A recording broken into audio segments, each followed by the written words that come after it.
Good morning बच्चों, combo classes में आपका बहुत बहुत स्वागत है।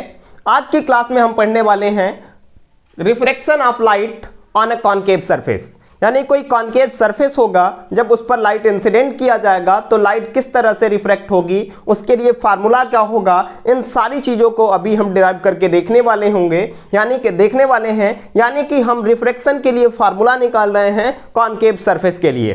तो चलिए स्टार्ट करते हैं वीडियो को। यहां पर क्या देख रहे हैं कि ये हम लोगों ने एक कॉनकेव सरफेस लिया है। इस कॉनकेव सरफेस का पोल जो है P है, P से O डिस्टेंस U डिस्टेंस पर एक पॉइंट O पर रखा हुआ है, जिसकी डिस्टेंस U है। इसका इमेज जो है क्या बन रहा है, I पर बन रहा है, और इसका सेंटर ऑफ कर्वेचर C है। तो क्या देखना है हम लोगों को कि इसके रिफ्रैक्शन का जो फार्मूला होगा वो क्या होगा। तो सबसे पहली बात है कि यहाँ एक ट्रायंगल बना हुआ है, देख रहे हैं इस फिगर में कि क्या बना है, एक ट्रायंगल बना है OAC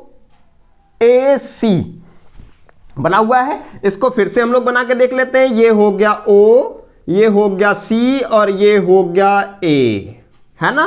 तो OAC हो गया, यहां का एंगल गामा है, यहां का एंगल अल्फा है, और क्या देख रहे हैं कि इसके बीच का ये जो टोटल एंगल है I है, एंगल ऑफ इंसिडेंट है।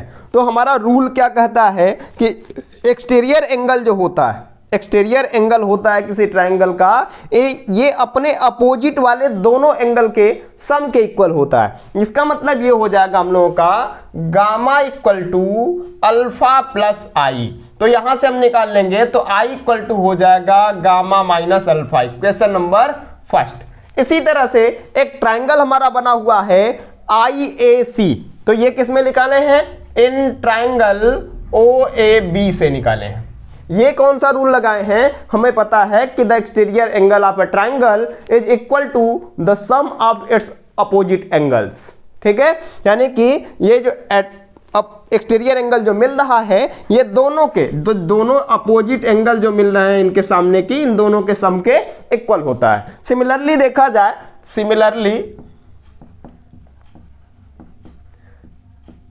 इन ट्रायंगल कौन सा बना हुआ है, एक बना है ट्रायंगल IAC। कहां बना है देख लेते हैं इसको भी। एक ट्रायंगल हमारा बना हुआ है IA,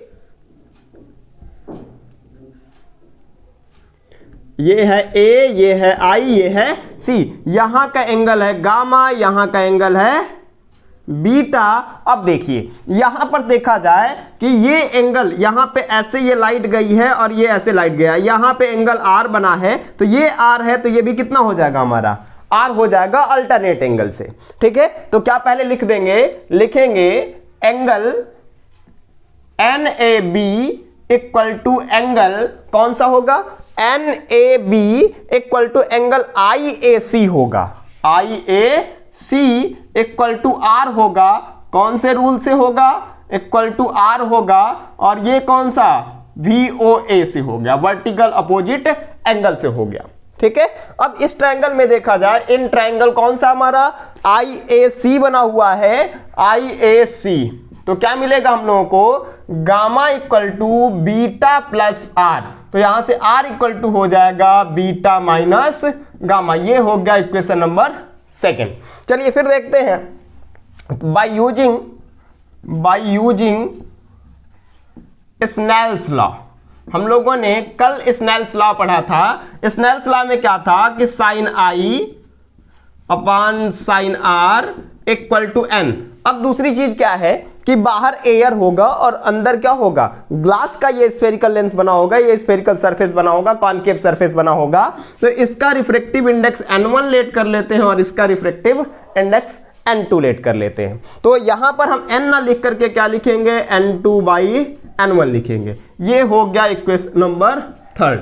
अब देख रहे हैं, अगर कहा जाए कि ये जो ऑब्जेक्ट है वो बहुत नजदीक रखा हो, क्या रखा हो, इस सरफेस के, कॉनकेव सरफेस के एकदम क्लोजर ये ऑब्जेक्ट रखा हो, तो इस कंडीशन में कि ये जो एंगल I और एंगल R बनेंगे बहुत छोटे छोटे बनेंगे। या फिर कहा जाए कि ये स्फेरिकल सरफेस जो है ये बहुत छोटा है, स्फेरिकल सरफेस कहा जाए बहुत छोटा है, तो कंडीशन में एंगल ऑफ इंसिडेंट और एंगल ऑफ रिफ्रैक्शन भी क्या होंगे, बहुत छोटे छोटे होंगे। तो हम लोग लिख सकते हैं कि sine I nearly equal to I and sine R nearly equal to R. Clear है इतना? फिर देखते हैं। तो यहां से जैसे ही हम लोग साइन आई के जगह पे आई रखेंगे और आर के जगह पे आर, तो कितना हो जाएगा n2 बाई n1। तो यहां से हम लोगों का मिल जाएगा n1 I equal to n2 are. ये हो गया इक्वेशन नंबर हम लोगों का 4। क्लियर है? चलिए फिर देखते हैं। यहां पर 2 ट्रायंगल और 3 ट्रायंगल और बने हुए हैं। एक ट्रायंगल हम लोगों को दिख रहा है, सबसे पहले दिख रहा है एक ट्रायंगल OAM। तो क्या दिख रहा है? इन ट्रायंगल OAM, OAM की बात करें, ट्रायंगल OAM में क्या दिख रहा है हम लोगों को कि एक ये हो गया बेस, ये हो गया परपेंडिकुलर, और बेस और परपेंडिकुलर के बीच का जो रिलेशन होता है वो tan थीटा का होता है। तो क्या हो जाएगा हम लोगों का tan alpha equal to alpha. अब देखिए tan अल्फा को आखिर हम अल्फा क्यों लेट कर रहे हैं, क्योंकि अभी हम लोगों ने कहा कि इसका अपार्चर अगर छोटा हो, लेंस अगर छोटा हो, सरफेस अगर छोटा हो, तो उस कंडीशन में आई और आर की वैल्यू छोटी होगी, एंगल ऑफ इंसिडेंट और एंगल ऑफ रिफ्रैक्शन भी छोटे होंगे। और जब एंगल ऑफ इंसिडेंट और एंगल ऑफ रिफ्रैक्शन छोटे होंगे तो कंफर्म है कि अल्फा बीटा गामा भी क्या हो जाएंगे, छोटे हो जाएंगे। तो tan अल्फा को नियर अबाउट अल्फा की हम कंसीडर कर सकते हैं इक्वल टू।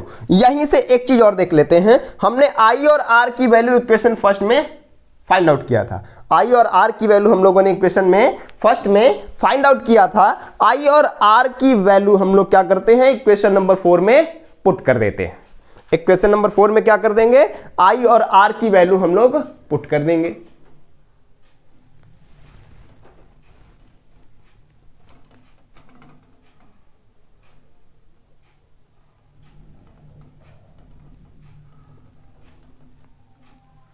ठीक है, चलिए। तो यहां से हम जब इक्वेशन फर्स्ट और सेकंड से आई और आर की वैल्यू जब हम यहां पुट करेंगे तो क्या हो जाएगा हम लोगों का n1 आई के जगह पे हमारा क्या मिलेगा, देख रहे हैं यहां पे आई की वैल्यू हम लोगों ने निकाला है गामा माइनस अल्फा।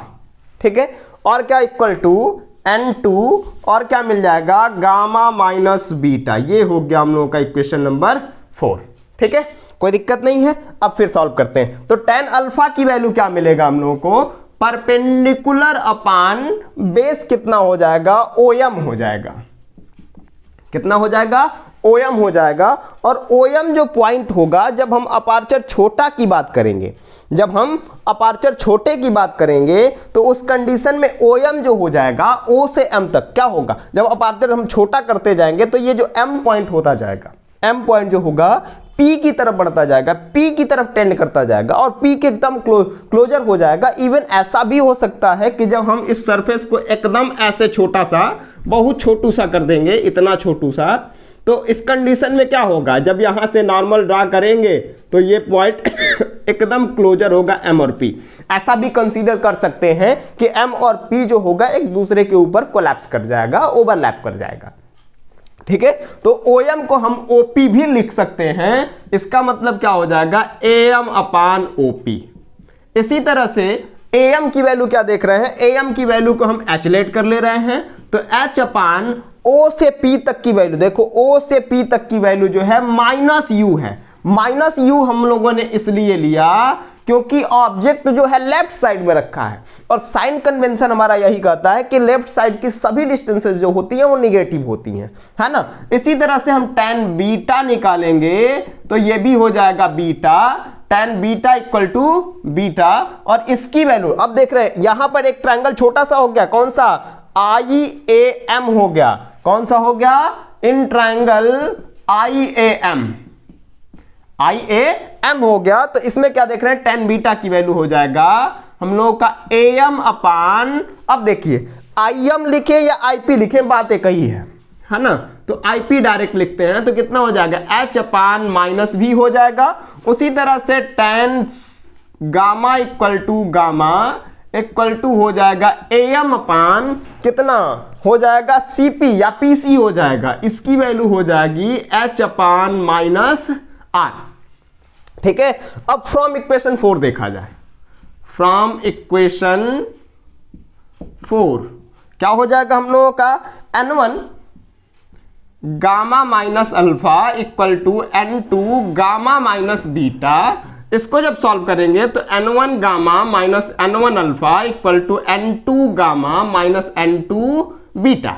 ठीक है, अब ये क्या देख रहे हैं, अल्फा वाला टर्म गामा वाला टर्म को दोनों को एक साइड करेंगे तो कॉमन हो जाएगा, तो क्या मिलेगा हम लोगों का N2 beta minus N1 alpha equal to N2 minus N1 हो गया हमारा गामा।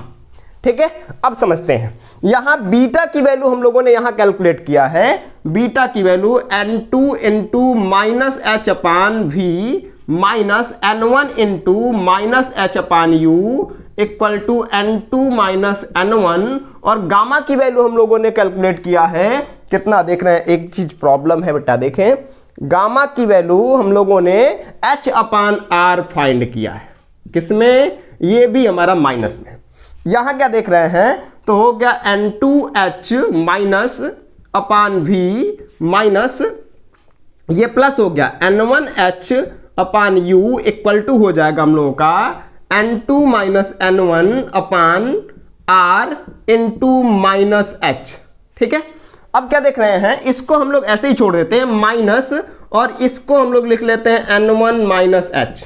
अब माइनस H जो है कॉमन है तीनों तरफ से, तो कैंसिल आउट हो जाएगा, माइनस H ब्रैकेट में क्या हो जाएगा N2V minus N1U equal to N2 minus N1 by R into minus H, है ना, तो ये हो गया कैंसल आउट, तो क्या मिल जाएगा हम लोगों का N2V minus N1U equal to N2 minus N1 upon R, है ना। This is the refraction formula for the concave surface, this is the refraction, this is the formula, this is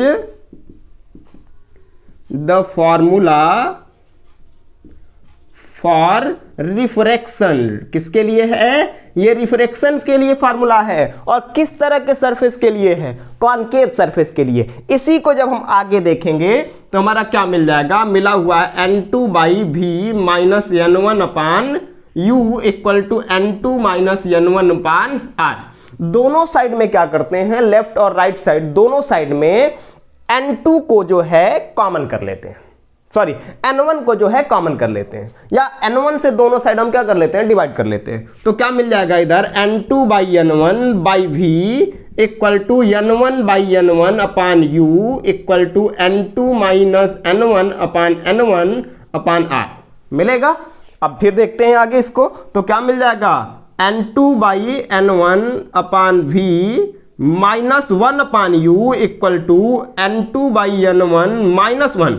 जब हम इसको क्या करेंगे, दो पार्ट में ब्रेक करेंगे, तो N2 by N1 minus N1 by N1 मिलेगा, और minus N1 by N1 kit के 1 हो जाएगा, और बच जाएगा हमारा R। ठीक है, इतनी बात क्लियर है ना। फिर देखते हैं इसी को आगे थोड़ा सा एक्सटेंड करते हैं। तो हमें पता है स्नेल्स लॉ में हम लोगों ने पढ़ा था, इसी को हम लोग क्या कहते हैं, इक्वल टू n कहते हैं, इसी को N2 बाई N1 को क्या कहते हैं, हम n कहते हैं। तो जब इसी फॉर्मूले को और आगे लिखेंगे तो क्या लिख सकते हैं हम लोग, N2 बाई N1 को n by V minus 1 by U equal to n minus 1 upon R, इतना भी हम लिख सकते हैं। कहाँ से लिखे हैं, तो सिंस N2 बाई N1 की वैल्यू क्या है, n है, कहाँ से लिखे हैं, तो हम लोग ये जो फार्मूला लिखे हैं वो स्नेल्स लॉ से लिखे हैं। क्लियर है, चलिए तो नेक्स्ट क्लास में मिलते हैं refraction of light at convex surface को लेकर के।